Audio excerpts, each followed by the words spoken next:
Sunday, 15th of March 2020, disaster struck at Abule-Ado in Lagos, claiming 20 lives. Details surrounding the cause of the incident are still sketchy, and relevant agencies are still battling hard to fix the pieces left by the disaster.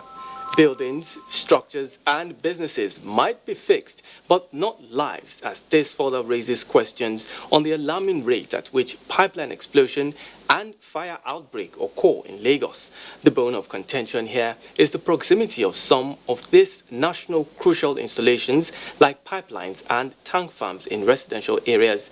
And on Panorama, we will be x-raying issues relating to pipeline right-of-way and the regulations on distance of buildings from highly inflammable infrastructure. I am Dotun Okuyemi. We'll be right back.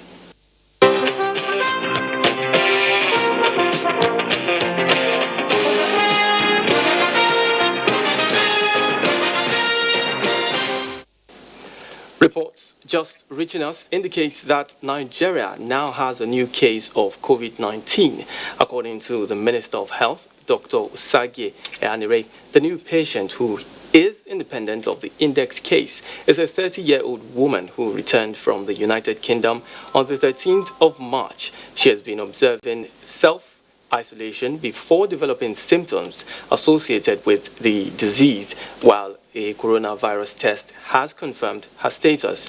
She is presently receiving treatment at the mainland hospital, Yaba. A respiratory etiquette, which has been repeatedly advised. The federal government of Nigeria will make further announcements later today. The Federal Ministry of Health continues to carry out the necessary risk assessments on a daily basis. The National Emergency Operations Center and partners will work with Lagos State Health Authorities in their response. It is important to note that many people who are infected with coronavirus may experience only mild symptoms and recover without incident. Of great concern are those with existing underlying medical conditions and also our senior citizens who are known to be more vulnerable. We strongly advise that these citizens stay more at home. In the meantime, Governor Babajide Sanwo-Olu of Lagos State has formally briefed President Muhammadu Buhari on the gas explosion that rocked parts of Lagos State, leaving in its wake the destruction of lives and valuable property. State House correspondent Adamu Sambo reports. Mr. President was very gracious to receive me and to ask me about where we are and what has happened. Armed with various pictures on the unfortunate Sunday morning incident in Abule-Ado, Governor Babajide Sanwo-Olu showed President Muhammadu Buhari the extent and the level of destruction suffered by Lagosians as a result of the gas and pipeline explosion, which he described as better imagined. He told the president that a high-powered committee led by the deputy governor of the state has been set up to come up with full report on the immediate and remote causes of the incident, what can be done to avert future occurrence, as well as set up an emergency relief fund in aid of the victims. For a 2 billion fund that we believe might not speak to all of the things, but at least it will begin to speak to all of the immediate challenges. And the state government immediately have instructed that 250 million naira should be set aside and put into that fund. Before I left too, I had given instruction that Loma, Neighborhood Watch, and also LASEMA, they've immediately set in motion a cleaning up exercise, because we now need to begin to do restoration and restoration of the entire environment. So that, I imagine, had started now, so that we can begin to bring back some element of normalcy back to those communities. Describing the incident as unprecedented in Lagos State, Governor Sanwo-Olu said his administration will henceforth be firm and fair on matters relating to public safety and security. From the State House, Adamu Sambo, NTA News. The Abule-Ado Soba disaster has left a deep scar on the lives of residents and unparalleled wreckage. The Lagos State government is, however, making efforts to lessen the pain and give succor to victims. Jennifer Igwe reports that a 2 billion naira Abule Ado Soba Relief Fund has been instituted by the Lagos State governor. The persistent fire at the point of the pipeline where the explosion occurred has been finally put out by firefighters. The impact and trauma of the explosion, however, are not over for many affected by the disaster.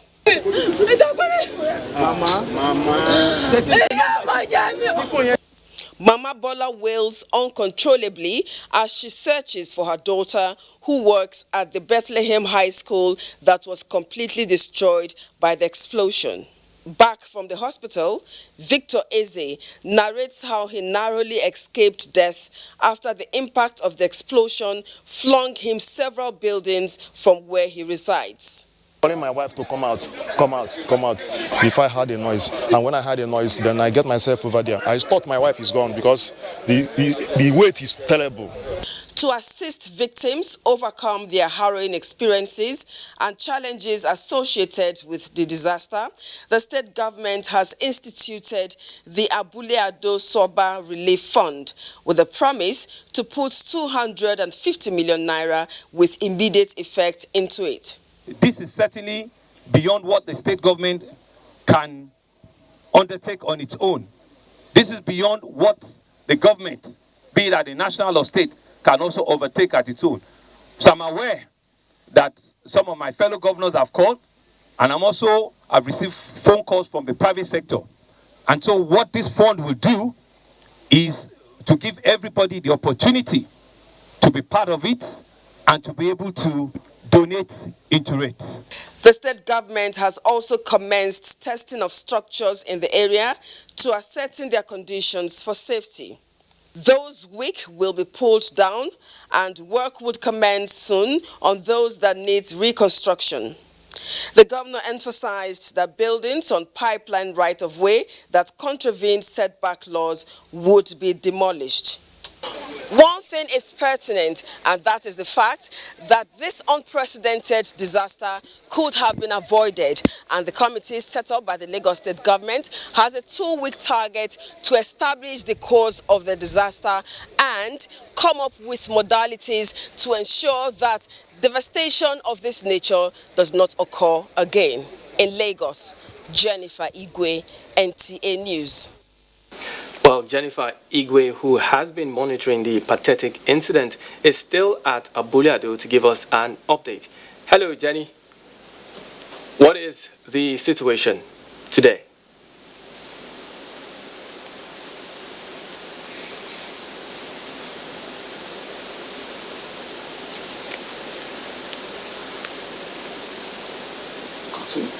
Well, we will link up with Jennifer much later on the news to give us an update on the situation.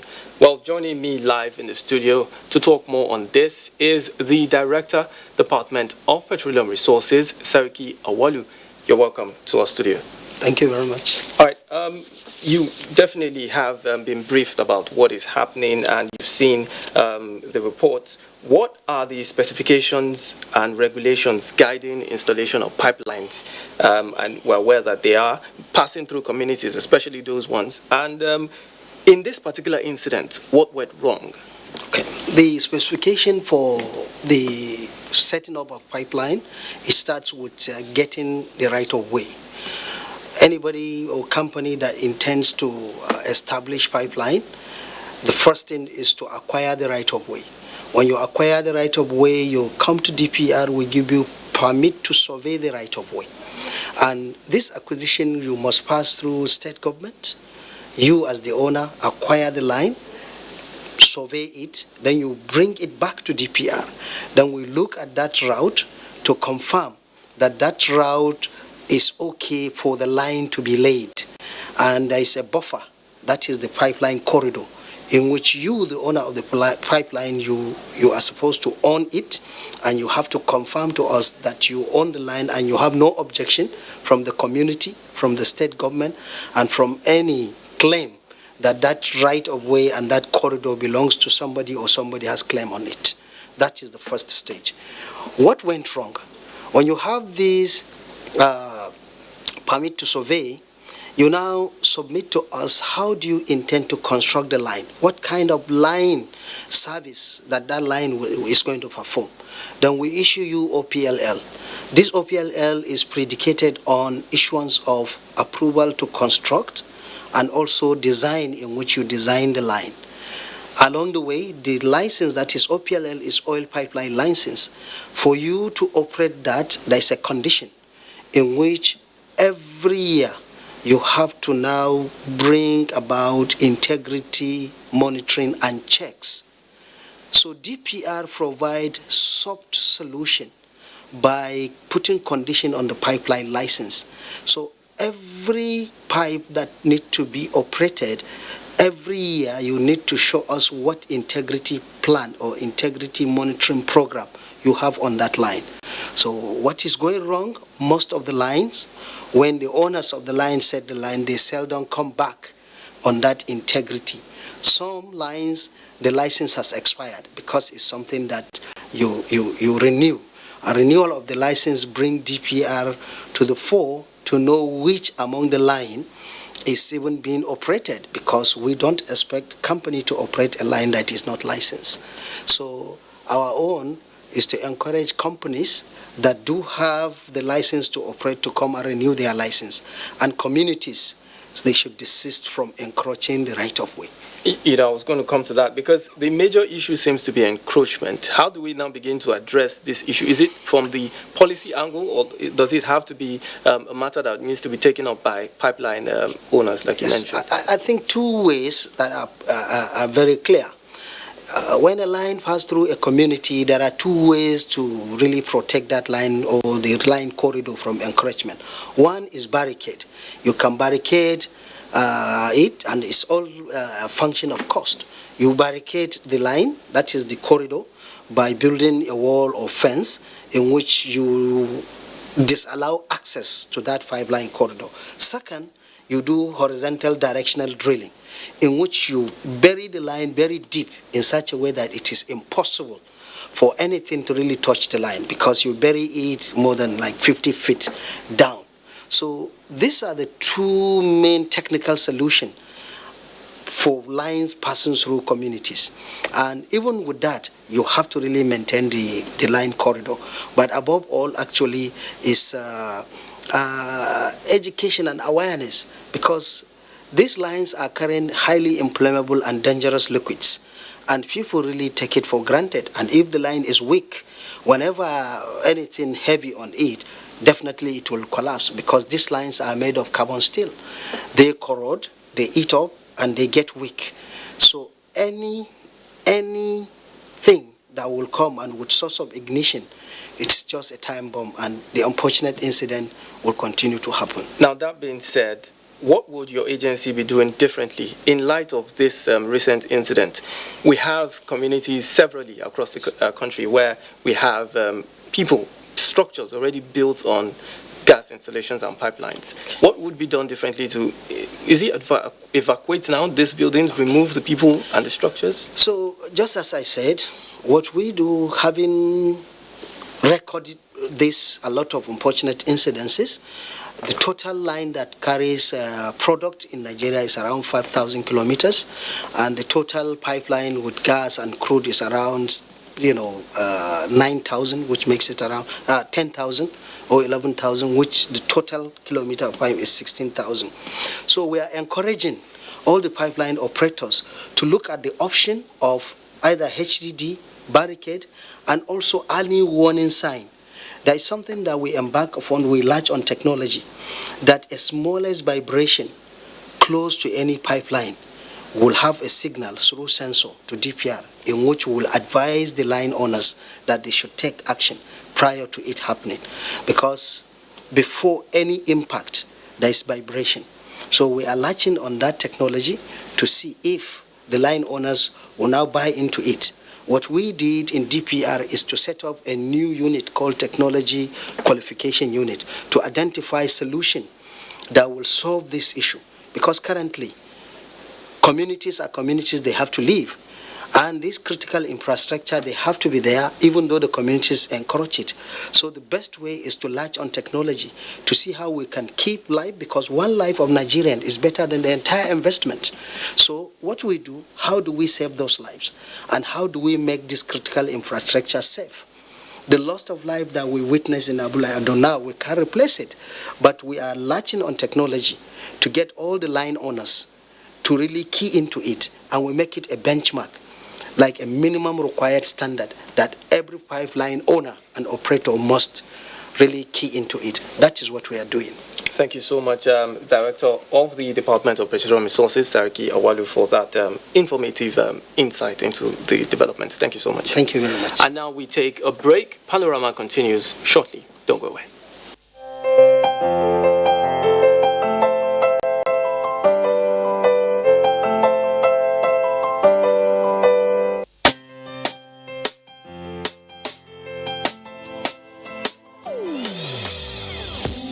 Hear the call of change. Stand up, Nigeria. Change is here and it's going to stay. Change begins with you. Oh yeah, make we go.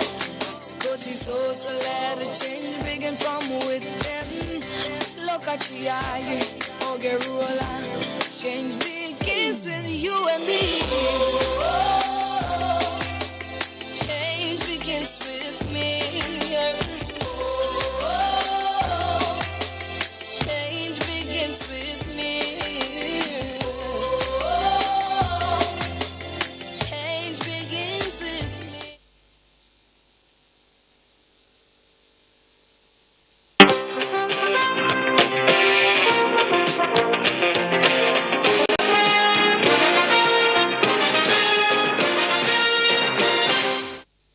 Many thanks for staying with us. I still have with me in the studio the Director of the Department of Petroleum Resources, Saraki Awalu. Before we went on that break, there was something I was meaning to ask. We've had such similar incidents before, the Abule Egba incident and now this one.